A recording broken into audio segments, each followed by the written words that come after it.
In this lesson, we're just talking about how I arrange guitars in a rock recording or for a band. But the reality is that any style of music, these are the same thought processes that I go through, whether it's funk or jazz or anything really. You want to make sure that what you're playing occupies the right amount of space and that it makes sense with what's going on around you, with the drums and with the other harmony instruments and with the melody. If you look below this video, there's going to be a link to a PDF of everything tabbed out. There's also going to be a link to an MP3 of just the rhythm section on this. I'd be real curious to hear what you guys do with my parts, or if you come up with something that's different or more interesting.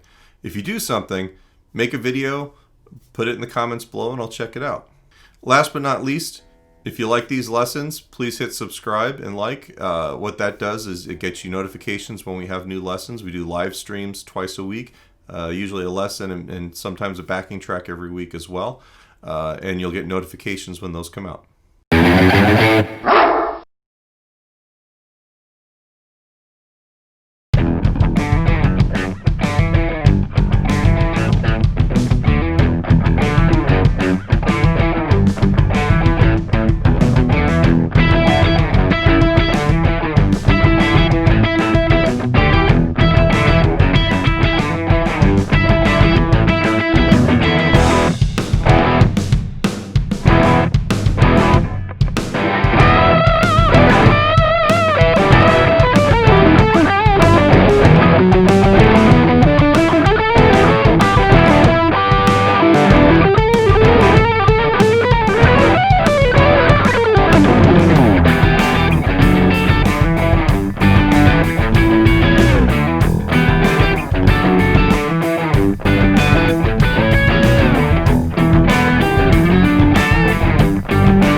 So the first guitar part that we're going to look at is the intro, and it's got the main riff for the song. It's a single note riff. We start it on the Telecaster and then we double it on the Les Paul. Usually we double guitars in recordings like this because we want a nice full sound. We can split it left and right, and if we use different guitars, the differences in the tones kind of complete each other. You get kind of a bigger sound. All right, so that's the first thing we're going to take a look at. Telecaster, Les Paul, and then both of them together.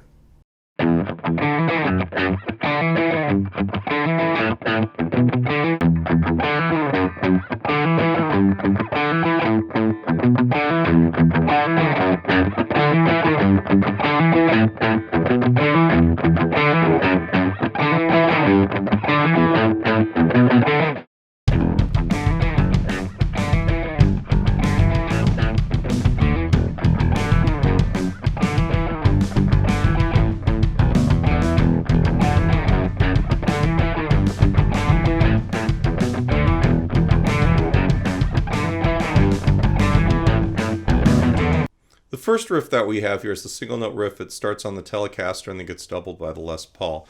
The important thing to me is that you keep the 16th notes happening in the right hand. Right?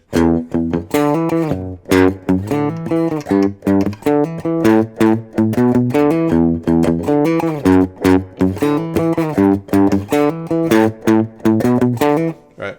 If you're consistent that way, it makes it easier to double. But also, it just feels better in time. It's the same as if we were strumming 16th notes, like on a funky kind of rhythm guitar part. One thing that I really like to do over riffs like this is play something that's kind of consistent with the tonic. So we're in the key of E minor, essentially.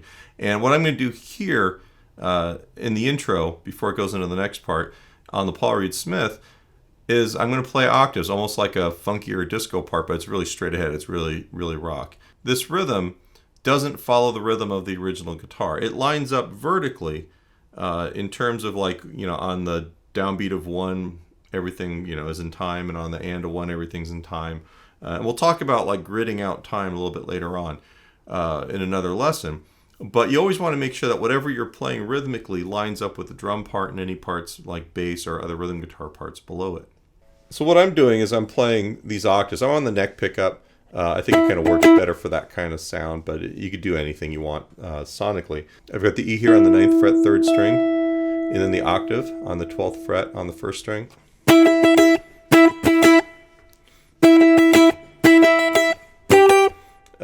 I play a G there. I mean, you don't necessarily, you can just play the...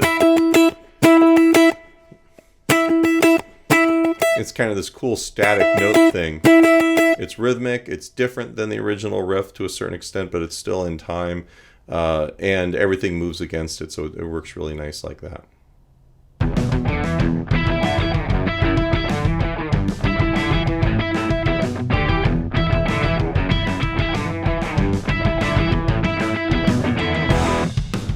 The next part, we're basically doubling both guitars again, and it's just a power chord thing.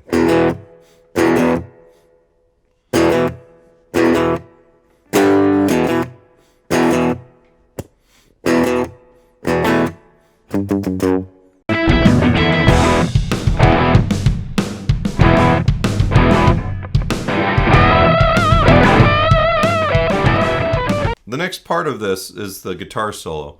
The gratuitous 80s guitar solo. We're not talking about that today. We're just talking about rhythm guitar parts, but at that point in the tune, it felt like it needed something along those lines. That's why the solo's in there. We just won't tab that out. So the next part on the Paul Reed Smith, I'm switching my neck pickup here. Basically, we're using those Eric Johnson kind of chords we spoke about in our last lesson. There'll be a link to that down below if you haven't seen that lesson. We're starting with an E minor chord, so it's root, 5, and minor 3rd there. And then instead of going down to a D, which would be kind of the easy thing to do, we're going to go up to the inverted D. So that's the 3rd, the root, and the 5th. Right? And that allows us to play this straight line up through the changes. The next one is G major, which is root, 5, 3rd, and then A. The first time I strum it,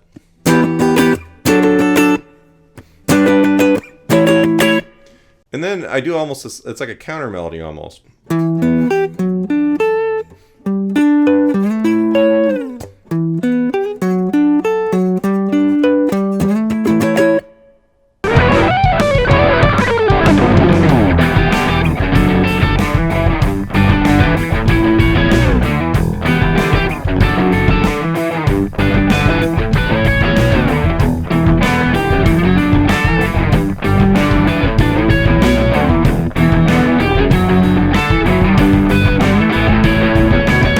Another part that stays static and creates tension is this drone idea that I do on the Paul Reed Smith part.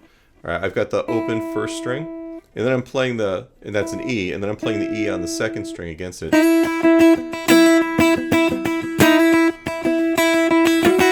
All right, and what happens here basically is because you've got that open E, and then you got this other here, that's a bigger sound than if I was going. All right, it's kind of ringy. And then when I move the melody up against that string, it's this really cool thick sound.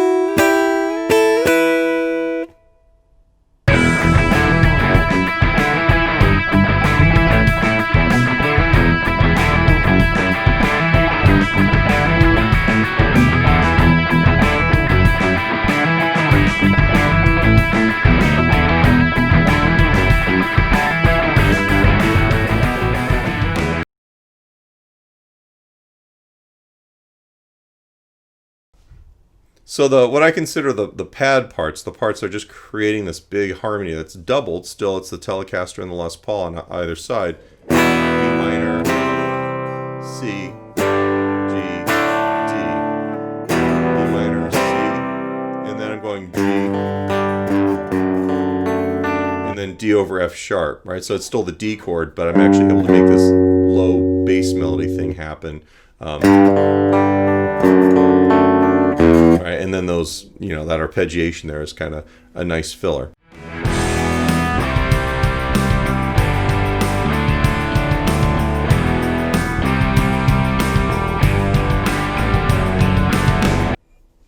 over the top of that, we've got one other kind of part. And it's kind of like something you would steal from the Edge from U2, and it's a delayed part. All right, so I've got a delay sound, and if I remember correctly, I have it set where it's delaying quarter notes and dotted eighth notes at the same time, which is very much like a U2 kind of song.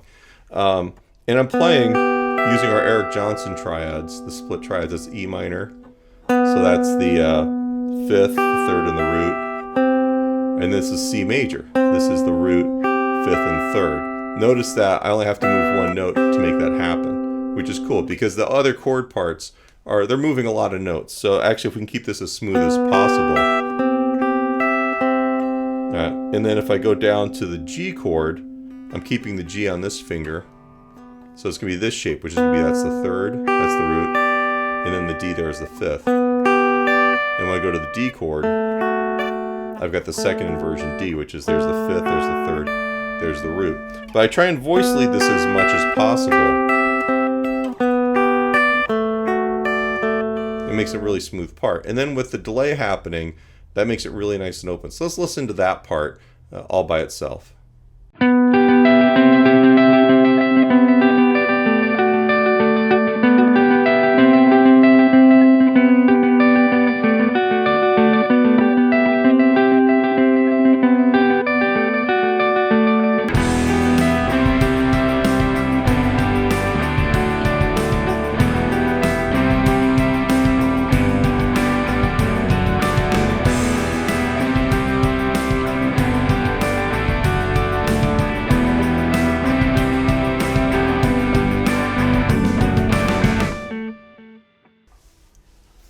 So I kind of ran through all those parts quickly, but I think you get the idea.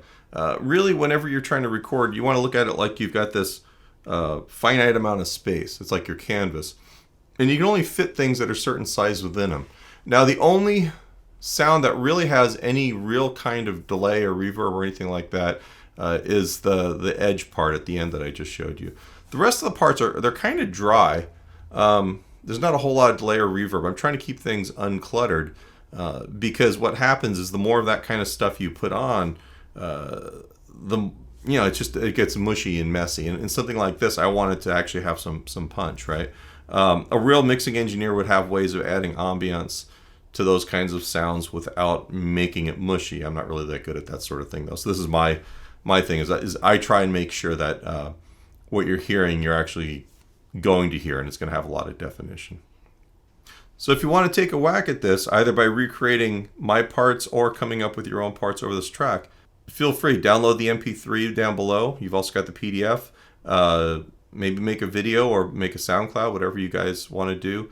And then post the link underneath this video and I'll check it out. It'll be kind of fun to see what everybody does with the same basic materials.